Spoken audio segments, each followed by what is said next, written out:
আজ শেয়ার করব পটলের রেসিপি। অনেক রকমভাবেই তো পটল তৈরি করে খেয়েছেন। একবারের জন্য হলেও এই রেসিপিটি ট্রাই করুন। ভাত, রুটি, লুচি, পরোটা, ফ্রাইড রাইস, পোলাও সমস্ত কিছুর সাথে একদম জমে যাবে। নমস্কার বন্ধুরা, শ্বশুর বৌমা রান্নাঘর অ্যান্ড ব্লগ চ্যানেলে সকলকে স্বাগত। তাহলে কি করে তৈরি করব সেটাই দেখে নেওয়া যাক। সবার প্রথমে এইখানে পটল নিয়ে এসেছি। এবার পটলগুলোর গায়ের থেকে অল্প অল্প খোসা ছাড়িয়ে তারপর কেটে নিয়ে ফিরে আসছি।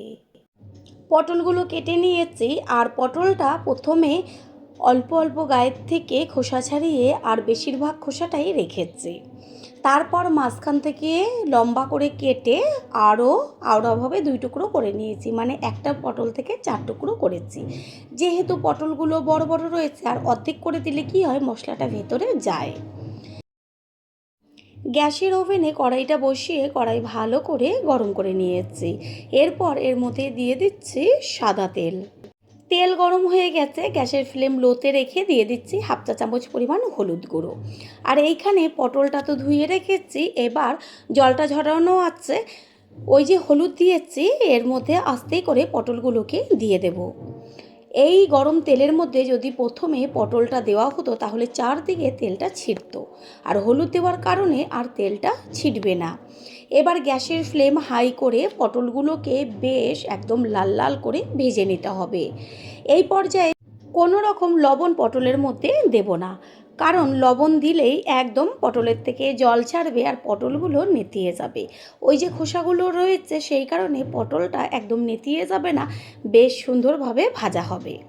এপিট ওপিট করে পটলগুলোকে ভালোভাবে ভেজে নেব। পটলের 2 পিঠই খুব সুন্দরভাবে ভাজা হয়ে গেছে আর জল বেরোবে না। এই পর্যায়ে এর মধ্যে দিয়ে দিচ্ছি লবণ। লবণটা দিয়ে তারপরে একটু মিশিয়ে নিয়ে আর 1.5 থেকে 2 মিনিট গ্যাসের ফ্লেম হাই করে ভেজে নিলেই হয়ে যাবে। পটল ভালো মতো ভাজা হয়ে গেছে, এবার তেল ছেঁকে পটলগুলোকে খুন্তির ওপরে একটু সাইড করে রেখে দেব। এতে কি হবে, পটলের মধ্যে থাকা তেলটা কড়াইতে গড়িয়ে আসবে। এইভাবে কিছুক্ষণ রেখে দেওয়ার পরে পটলগুলোকে তুলে নিয়ে ফিরে আসছি। পটল তোলা হয়ে গেছে আর বেঁচে থাকা যে তেলটা রয়েছে তার মধ্যে দিয়ে দিচ্ছি বড় বড় করে ডুমু করে কেটে নিয়েছি আলু। সেই আলুগুলোকে একইভাবে পুরো লাল লাল করে ভাজতে হবে। এমনভাবে ভাজতে হবে যেন ভাজাতেই সম্পূর্ণ আলুটা সিদ্ধ হয়ে যায়। আলুর মধ্যে দিয়ে দেব হলুদ গুঁড়ো। হলুদ গুঁড়োটা মিশিয়ে নেব। আর পটল ভাজার সময় তো লবণ দেওয়া হয়েছিল, তেলে লবণ আছে, সেই কারণে আর লবণটা ব্যবহার করিনি। ঠিক এইভাবে গ্যাসের ফ্লেম মিডিয়াম করে আলুটাকে এপিট ওপিট করে পুরো ভালোভাবে ভেজে নেব। প্রথমেই আমি একটু বেশি তেল ব্যবহার করেছি, এতে কি হলো, পটলেও বেশি তেল টানেনি আর আলুতেও বেশি তেল টানেনি। অর্ধেকের বেশি তেল রয়ে গেছে। ওই বেঁচে থাকা তেলের মধ্যে আলুটা তুলে নিয়ে দেব ছোটো চামচের 1 চা চামচ পরিমাণ সাদা জিরে, শুকনো লঙ্কা, তেজপাতা আর হচ্ছে গোটা গরম মশলা, এলাচ, দারচিনি, জয়িত্রী আর লবঙ্গ। ফোড়নটাকে ভালোভাবে ভেজে নেব। ফোড়নের থেকে সুন্দর গন্ধ বেরোচ্ছে, এই পর্যায়ে এর মধ্যে দিয়ে দিয়েছি কুচিয়ে নেওয়া পেঁয়াজ। পেঁয়াজের পরিমাণটা একটু বেশি ব্যবহার করেছি। পেঁয়াজটাকে বেশ ভালো করে ভাজতে হবে, তার আগে পেঁয়াজ তাড়াতাড়ি মজে আসার জন্য দিয়ে দিচ্ছি লবণ। লবণটাকে মিশিয়ে নেব। পটল ভাজার কারণে কড়াইটার নিচের দিকটা যে কালো কালো হয়ে গেছে এর কোনো সমস্যা নেই। এই যে মশলাটা এখন কষানো হবে, ওই মশলা কষানোতেই ওই যে মানে পটল ভাজার দাগগুলো যে পড়েছিল সেটা উঠে যাবে। এতে কি হবে, রান্নার টেস্টটা অনেকটা বাড়বে।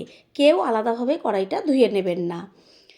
পেঁয়াজটা ঠিক একটু বাদে বাদে খুন্তি দিয়ে নেড়ে চেড়ে দিতে হবে যেন ভালো মতন 2 পিঠই ভাজাটা হয়। পেঁয়াজটা ভাজা হয়েছে, এই পর্যায়ে এর মধ্যে দিয়ে দিচ্ছি 2 চা চামচ পরিমাণ রসুনের পেস্ট। রসুনের পেস্ট দেওয়ার সাথে সাথে দিয়ে দেব 2 চা চামচ পরিমাণ কাঁচা লঙ্কার পেস্ট। ঝালটা যে যেমন খাবেন সেই অনুযায়ী দেবেন। এইখানে আপনারা কাঁচা লঙ্কা চিরেও ছোট ছোট টুকরো করেও দিতে পারেন। রসুন আর কাঁচা লঙ্কার পেস্ট তেলে ভালোভাবে ভাজতে হবে যতক্ষণ পর্যন্ত কাঁচা গন্ধটা না যায়। আদা আর কাঁচা লঙ্কার সুন্দর একটা ভাজা গন্ধ বেরোচ্ছে। এই সময় এর মধ্যে দিয়ে দিচ্ছি 1 চা চামচ পরিমাণ আদার পেস্ট।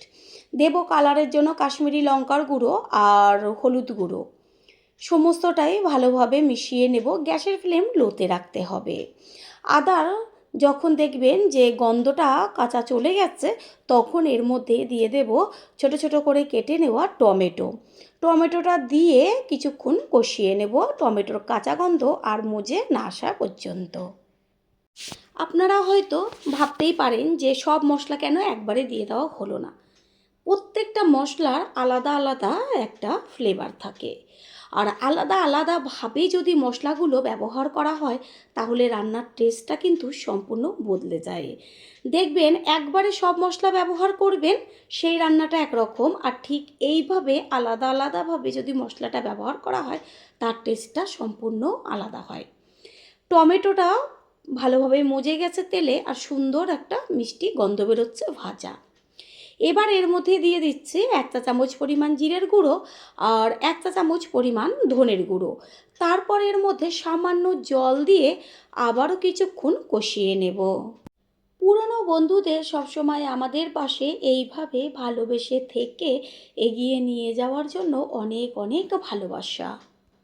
3 থেকে 4 মিনিট মতন কষিয়ে নিলেই দেখা যাবে যে মশলার উপরে সুন্দরভাবে তেল ভাসছে আর একটা মিষ্টি গন্ধও বেরোচ্ছে। তখনই খুন্তি দিয়ে একটু নেড়ে চেড়ে দিতে হবে, আর মশলাটা সুন্দরভাবে কষানো কমপ্লিট হয়ে গেছে।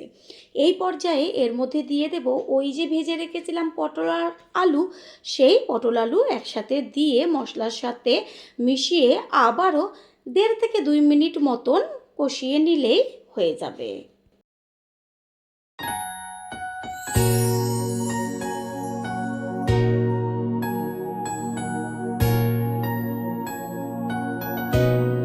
পটল আর আলু মশলার মধ্যে ভালোভাবে কষিয়ে নেওয়া হয়ে গেছে। এবার এর মধ্যে দিয়ে দেব গ্যাসের ফ্লেম হাই করে উষ্ণ গরম জল।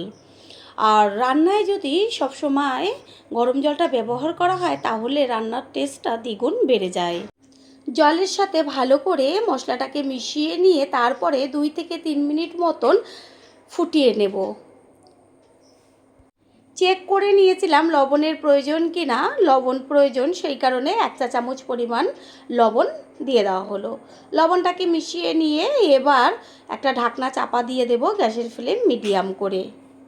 প্রথমবার যারা আমাদের চ্যানেল ভিজিট করছেন তাদের আন্তরিক শুভেচ্ছা ও অনেক ভালোবাসা। আমাদের রেসিপিগুলো যদি ভালো লেগে থাকে সাবস্ক্রাইব করে দেওয়ার অনুরোধ রইল, ও পাশে থাকা বেল আইকনে ক্লিক করলে পরবর্তী ভিডিওগুলো সবার আগে আপনাদের কাছে পৌঁছে যাবে।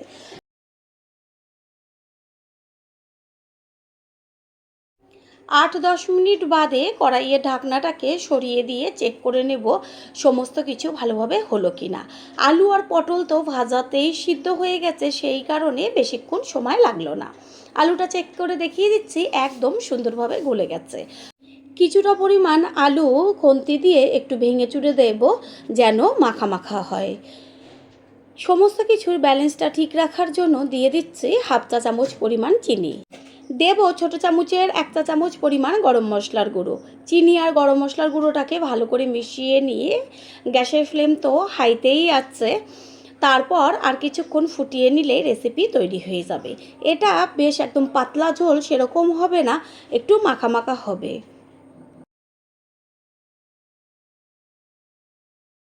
রেসিপি একদম তৈরি হয়ে গেছে। দিয়ে দিচ্ছি 1 চা চামচ পরিমাণ গাওয়া ঘি। ঘিটাকে মিশিয়ে নেব। ঘি দেওয়ার সাথে সাথেই গ্যাসটা অফ করে দিয়েছি। এবার একটা ঢাকনা চাপা দিয়ে দেব। কিছুক্ষণ বাদে ফিরে এসে কড়াইয়ের ঢাকনাটা সরিয়ে দিয়ে সম্পূর্ণ লুকটা দেখিয়ে দিচ্ছি। দেখা মাত্রই জিভের থেকে জল পড়ে যাবে। আশা করি রেসিপিটি ভালো লাগলো, আর যদি ভালো লেগে থাকে একটা লাইক, কমেন্ট, পারলে একটা শেয়ার করে অবশ্যই জানাবেন। আপনাদের দেওয়া একটা লাইক ও লাইকের পাশে থাকা হাইপ আর একটা শেয়ার আমাদের কাছে অনেক অনেক গুরুত্বপূর্ণ। All friend, thanks for watching my video. আপনারা সকলে ভালো থাকবেন, সুস্থ থাকবেন। আবারও দেখা হবে অন্য কোনো রেসিপির এপিসোডে।